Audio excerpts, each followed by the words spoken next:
Assalamualaikum. Hai sahabat YouTube, kembali lagi dengan aku, Liliana Kusmadewi.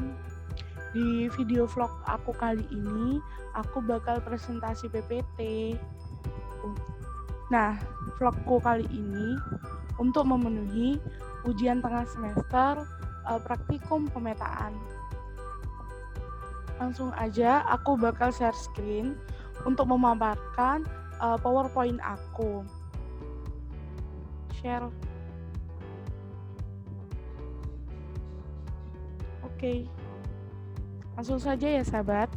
Nah, di sini aku presentasi yang berjudul meningkatkan kompetensi pada bidang pemetaan pada era new normal saat ini. Next. Apa saja sih materi yang bakalan aku bahas kali ini? Yang pertama yaitu pembahasan 1 yaitu kondisi pandemi dan new normal. Bahasan 2 yaitu sistem pembelajaran di era new normal. Yang ketiga, generasi 4.0 atau generasi milenial. Yang keempat, pembelajaran bidang pemetaan sebelum dan setelah pandemi. Yang kelima, cara meningkatkan kompetensi pada bidang pemetaan di era new normal. Next.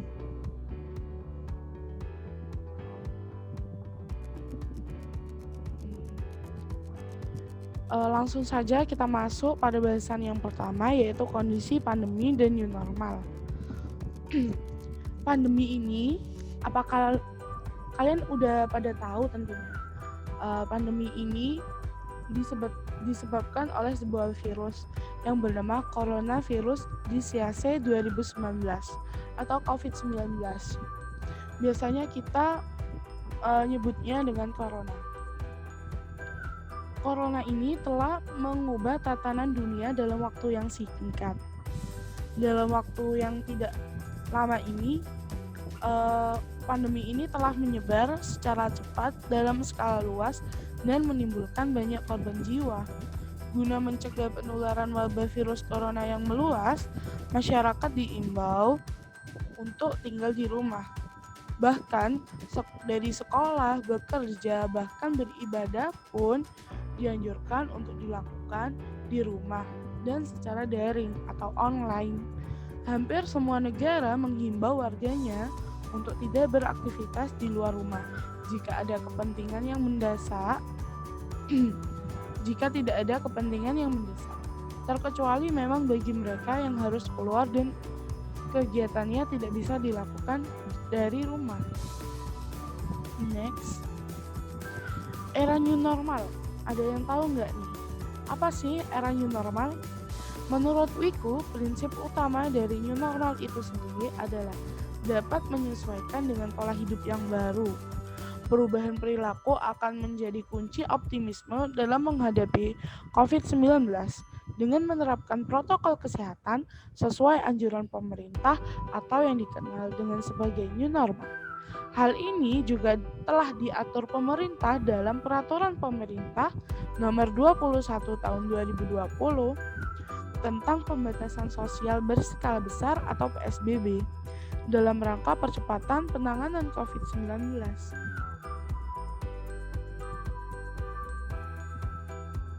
Nah, di sini ada contoh cara penanganan COVID-19 yang dapat kita lakukan masing-masing. Tentunya yang pertama yaitu tetap memakai masker jika keluar di luar rumah. Yang kedua yaitu jaga jarak. Jika memaksakan untuk keluar rumah, setidaknya kita tetap menjaga jarak agar virus tersebut tidak sampai nempel ke tubuh kita. Selanjutnya, sering cuci tangan. Apalagi jika kita telah menyentuh barang-barang yang di luar, sebaiknya kita sering mencuci tangan. agar virus yang terdapat di permukaan tangan telah dapat hilang. Next, sebab yang kedua yaitu sistem pembelajaran di era new normal. Sejak wabah COVID-19 melanda Indonesia, kurang lebih sekitar bulan Maret bulan 3, pemerintah terus berupaya mengeluarkan berbagai kebijakan di berbagai sektor kehidupan sosial maupun kemasyarakatan, tidak terkecuali pada sektor pendidikan. Status kedaruratan merubah pola kegiatan yang berhubungan dengan segala aspek yang berkaitan dengan dunia pendidikan. Pendidikan di era new normal pada zaman teknologi sudah berkembang ini merubah sistem pendidikan. Yang tadinya tatap muka, sekarang pendidikan diubah menjadi memanfaatkan layanan aplikasi yang mempertemukan guru, dosen, siswa, dan mahasiswa di jagat virtual. Banyak ya, seperti Zoom, Meet, dan apapun itu.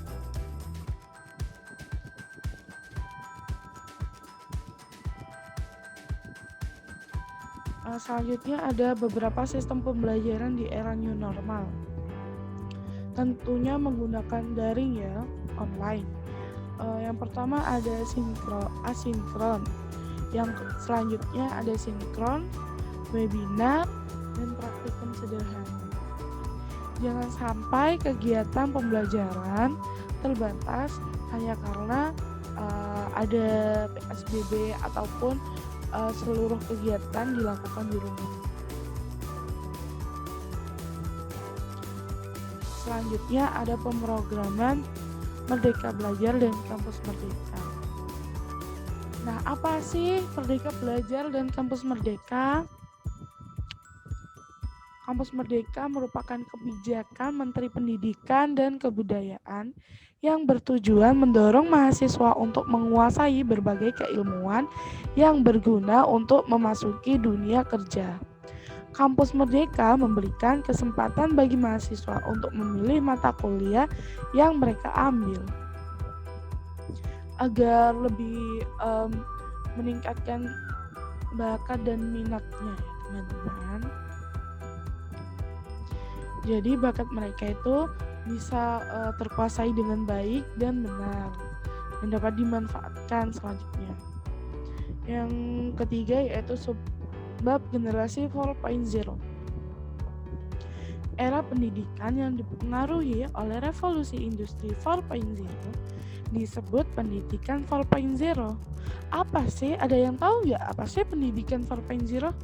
Pendidikan 4.0 merupakan pendidikan yang bercirikan pemanfaatan teknologi digital dalam proses pembelajaran atau dikenal dengan sistem cyber atau cyber system. Pandemi membuat kita benar-benar harus memanfaatkan kecanggihan teknologi guna tetap meningkatkan kemampuan belajar di tengah kondisi yang mengharuskan kita belajar secara online atau daring. Selanjutnya, kompetensi yang diharapkan mampu dimiliki generasi 4.0 terutama di era new normal. Yang pertama yaitu produktif. Dengan mindset kuat, niat yang kuat, dan manajemen diri yang tepat dan benar, kita dapat memanajemen diri kita menjadi produktif. Yang kedua yaitu kreatif, mengikuti segala kegiatan online untuk mengasah kreativitas di era pandemi. Yang ketiga yaitu inovatif, mampu memikirkan peluang di tengah kondisi yang membatasi ruang gerak dalam semua aspek. Yang keempat yaitu kompetitif dan motivatif. Selain untuk kemajuan diri sendiri, kita juga harus mampu memberikan pengaruh terhadap orang lain untuk tetap semangat khususnya di era pandemi. Selanjutnya ada subbab 4, yaitu pembelajaran di bidang pemetaan sebelum dan sesudah pandemi. Pemetaan sebelumnya, ada yang tahu nggak sih apa sih itu pemetaan? Apa ya? Oke, kita cuplikan kali ini. Pemetaan merupakan ilmu sebagai dasar dalam melaksanakan pekerjaan survei atau mengukur tanah. Next. Pemetaan gimana sih mata kuliah pemetaan sebelum pandemi? Oke, akan aku jelaskan ya. Mata kuliah praktikum pemetaan merupakan mata kuliah wajib dalam teknik sipil. Mata kuliah ini mewajibkan kita mampu untuk menerapkan materi yang diberikan dalam sebuah praktik di lapangan. Adapun tujuan dari praktikum ini sebagai berikut. Yang pertama yaitu menentukan beda tinggi antara satu titik dengan titik yang lain di permukaan bumi. Yang kedua, menentukan kemiringan lahan. Yang ketiga, menentukan tinggi titik pada suatu titik yang telah ditentukan. Yang keempat, masih banyak lagi. Ini ada alat ukur, alat yang biasanya digunakan dalam praktikum pemetaan.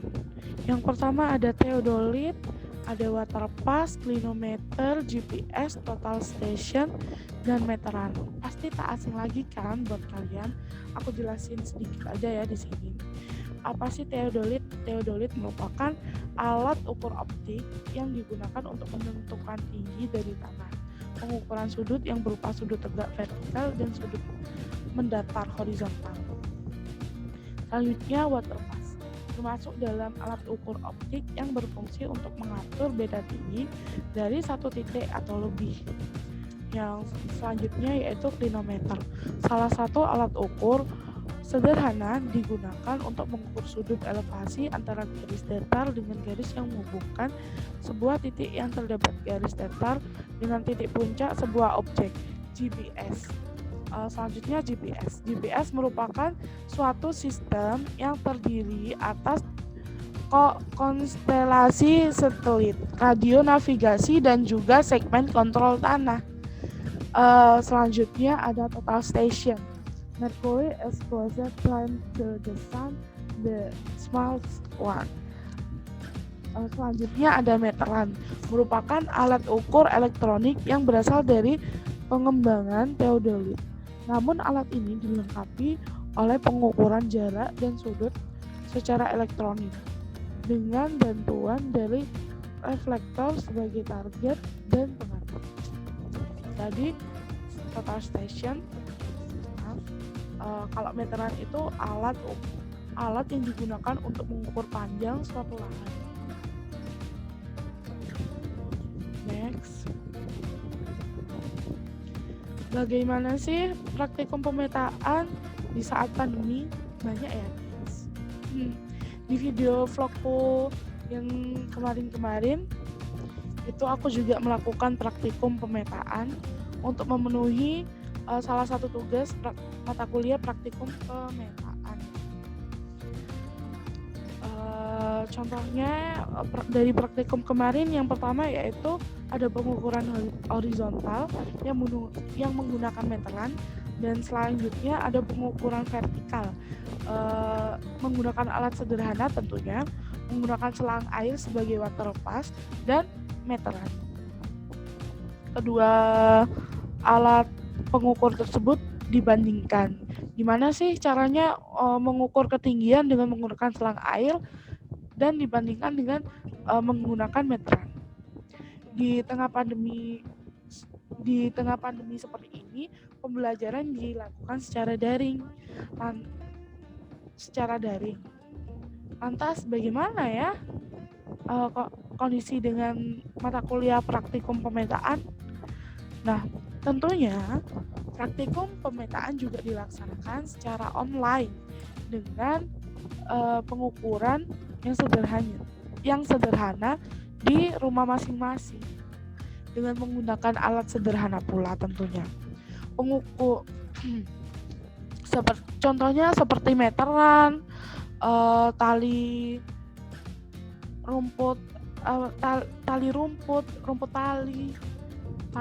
tali plastik, Ada apa lagi ya? Pasak, paku, kompas dari HP, kompas online, apalagi ya? Meteran, ya kan? Paku, selang air transparan, dan lain sebagainya. Pengukuran pun hasil pengukuran diunggah ke YouTube, dan lalu linknya disertakan di MMP. Sisi positifnya kita dapat memanfaatkan teknologi secara bijak untuk kepentingan pembelajaran. Next. Subbab 5 yaitu cara meningkatkan kompetensi pada bidang pemetaan di era new normal. Ada banyak ya caranya. Yang pertama yaitu banyak membaca literatur tentang pemetaan. Yang kedua, mengikuti kuliah secara sinkron maupun asinkron dengan baik. Yang ketiga, mengikuti webinar sesuai bidang terutama tentang pemetaan. Yang terakhir yaitu memanfaatkan teknologi secara bijak. Next. Jadi sekarang udah masuk kesimpulan ya guys. Cepat sekali kan. Jadi dapat aku simpulkan bahwa kondisi pandemi seperti ini bukanlah menjadi penghalang untuk terus menuntut ilmu. Jadi kita harus mampu menjadi generasi yang mampu beradaptasi dengan baik, utamanya dengan memanfaatkan kemajuan teknologi yang ada. Udah, tak lama-lama. Terima kasih telah stay tune terus di channel YouTubeku.